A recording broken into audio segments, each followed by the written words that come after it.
بسم الله الرحمن الرحيم.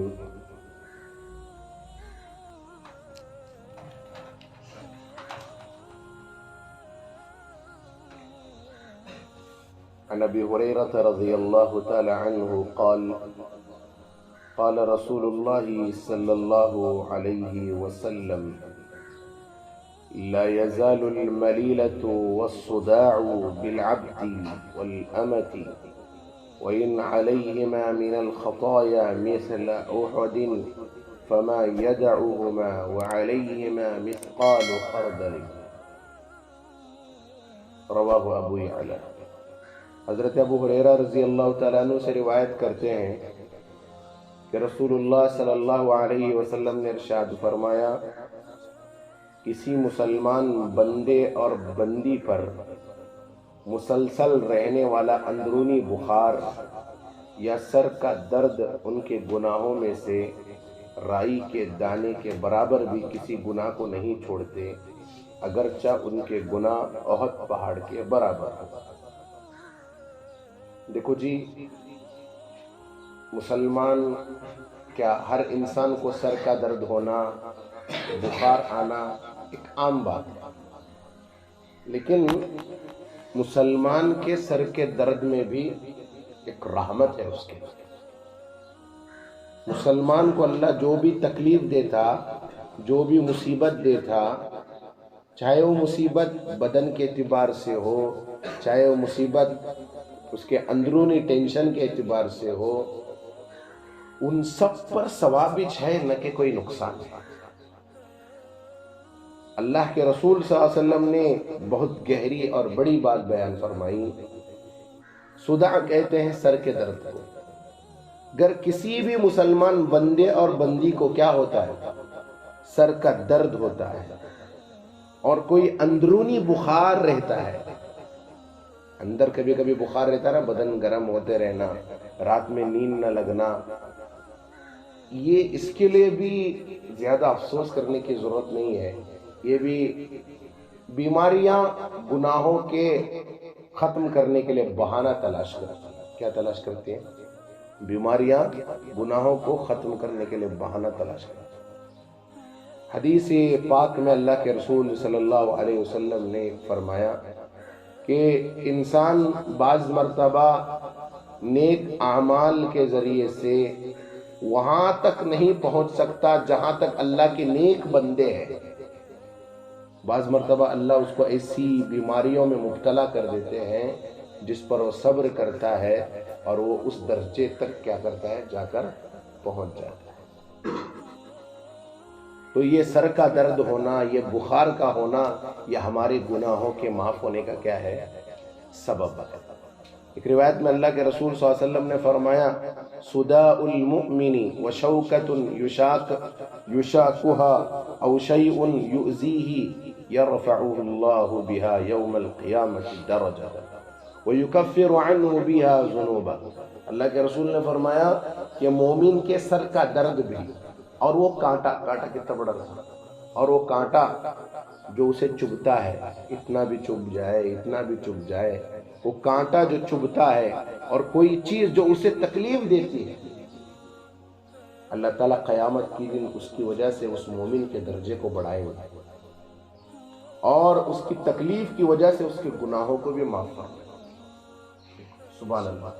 مومن کو کانٹا چبھے تو بھی رحمت ہی چاہیے، مومن کو سر کا درد ہو تو بھی مومن کے لیے رحمت، مومن کو تکلیف پہنچے تب بھی رحمت۔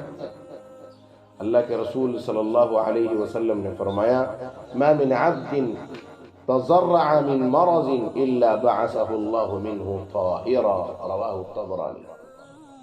جو بندہ بیماری کی وجہ سے اللہ کی طرف متوجہ ہو کر گڑ گڑاتا ہے تو اللہ تعالیٰ اس کو بیماری سے اس حال میں شفا عطا فرمائیں گے کہ وہ گناہوں سے بالکل صاف ہوگا۔ معلوم ہوگا بیمار آدمی کو اللہ کے پاس رونا دھونا چاہیے۔ بیمار ہونے کے بعد ہمیں کیا ہے، ادھر ذریعے راکھ ہے، ادھر ذریعے راکھ لگا کیا سمجھتے ہیں ہمارا کام ہوا کر، بات سمجھ رہے نہیں؟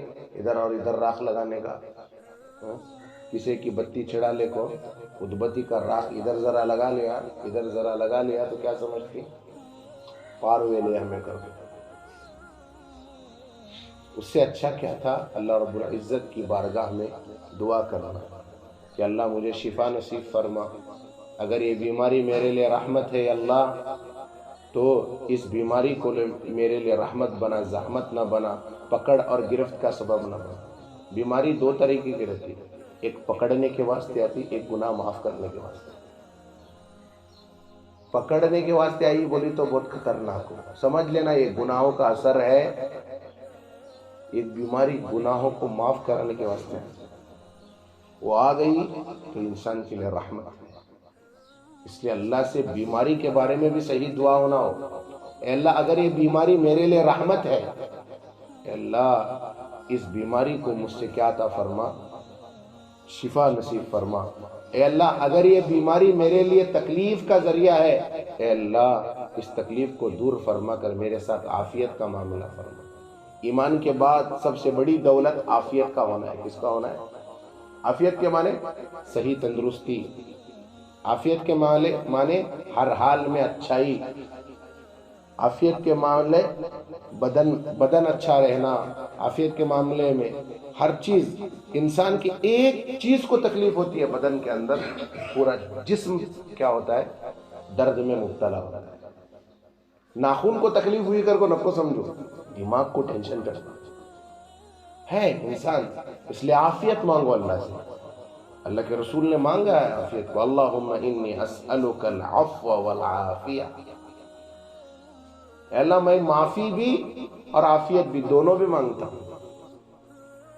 अल्लाहुम्मा इन्नी अस्अलुकल अफ़्व वल आफिया वल मुआफ़ात।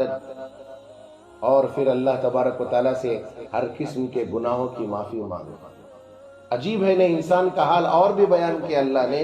इंसान भी बड़ा अजीब है, जब इसको तकलीफ पहुंचती है तो इन्हें अल्लाह अल्लाह अल्लाह अल्लाह करता। जैसे वो तकलीफ दूर हो गई फिर उन्हें वच गली को जाता, वच दुकान को जाता। बात समझ में आई?